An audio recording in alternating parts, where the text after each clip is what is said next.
Wong Warujayeng pasti kenal karo pentole bapak iki. Iki aku dhisik pas hamil anak kedua kuwi nyidam banget pentole bapak iki, guys. Pentol sing didol karo bapak iki lho maksudku iki. Kuwi nyidam banget sampai saben sore kuwi mesti aku nyegat ning ratan.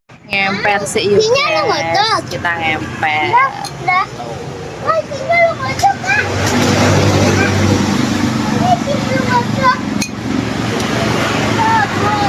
Ngemper beli baksonya di sini loh, guys.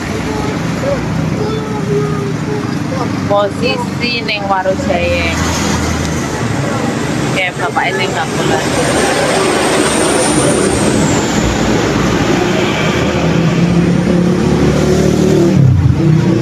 Lah menurutku pentol bakso ning gone bapak iki recommended banget yo, guys. Iki sakliyane enek pentol isi telur ayam, terus isi daging, urat, lah ning kene iki yo enek bermacam-macam itu gorengan nih, guys.